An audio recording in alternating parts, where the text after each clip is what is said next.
तसं काही संबंध नाही. कारखाना ज्यावेळेस काम चालू होतं त्यावेळेस मी कॉलेजमध्ये शिकत होतो किंवा शाळेत होतो.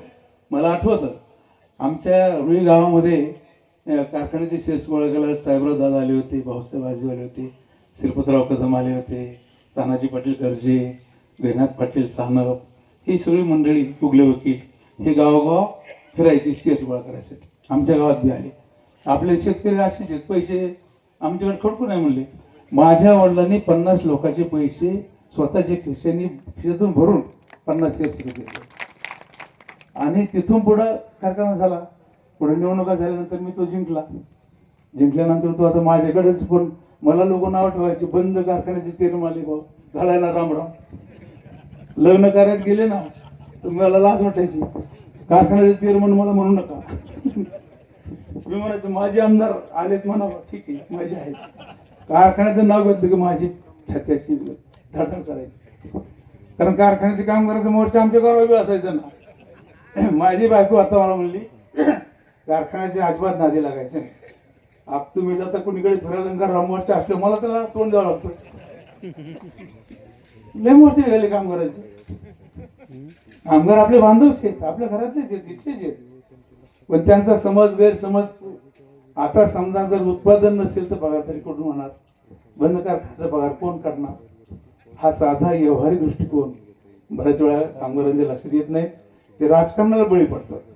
कारखान्याचं लायसन आणायला सुटतं काही कामगार तिकडे निवेदन लायसन देऊ नका. काय त्यांची प्रवृत्ती आहे? लायसन देऊ नका याच्यासाठी सुद्धा काही कारखान्याचे कामगार पत्रेवार करीत होते.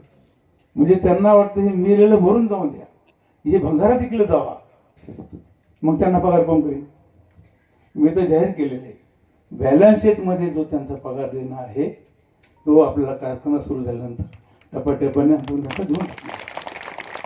कारण हे सगळ्यांनी सहकार्य केलं तर चालणार. मी तर असं म्हणतो, आपल्या मतदारसंघात जे सध्या आमदार आहेत, सध्याचे माजी आमदार नाना आहेत, बाळासाहेब आजबे आहेत, या सर्वांनी सुद्धा सहकार्य करावं. काय म्हणजे वैयक्तिक कोणाकोणाचं आहे? आपली ही कामधेनू जर जिवंत राहिली तर आपल्या तालुक्यातल्या लोकांना काही प्रमाणामध्ये सुखाचे दिवस काढायला मिळतील. कारण दुसऱ्या पिकात परवडत नाही. शेतकऱ्यांना अनुभव आहे, तुम्हाला आहे, मला आहे, आपल्या सर्वांना आहे. मी अगोदर सांगितलं, आपल्या शेतीमालाला भाव काय? सरकारच्याही अनेक चुका आहेत, त्या विषयात मी आता बोलत नाही, विषयांतर मला करायचं नाही. पण ऊसामध्ये आपल्याला जिवंतपणा येऊ शकतो. आपला कारखाना छोटा आहे, भविष्यात आपण सरकारला विनंती करू. आता याच्यात सामान किती राहिले काय ते बी तपासावं लागेल. पत्रे तर फार जोडून गेले, सगळे जुने झाले. पण आपण ते आणू, फसवून सुरू करू. आपला निगेटिव्ह नाहीये, पॉझिटिव्ह विचार आहेत आपले. कारण मी असा विचार करतोय की आपल्या सर्व लोकांना चांगले दिवस पाहायला मिळाले. जसं नानाच्या तंत्रज्ञानास्वर ठिबकवरच जर ऊस लावला तर पाणी एवढं कमी लागते. आणि ऊस बहुतेक आपण ठिबकवर का लागत नाही? दारा धरायचं कुठानं नको. ठिबकवर तर काय दारा धरावं लागत नाही. मग आता नवीन पाईप सिस्टीम निघालेली काय म्हणते त्याला, कॉक. तर आमच्या रानातला माणूस म्हणला आपल्याला सगळ्या नवीन ऊसाला कॉकच करायचं आहे. म्हणलं कर. कारण त्याला कॉकला चालू करून गेला, लाईट गेली तर बंद, नाहीतर चालूच. मग ते जास्त होणार, त्यांच्या मनाबरोबर डो होणार.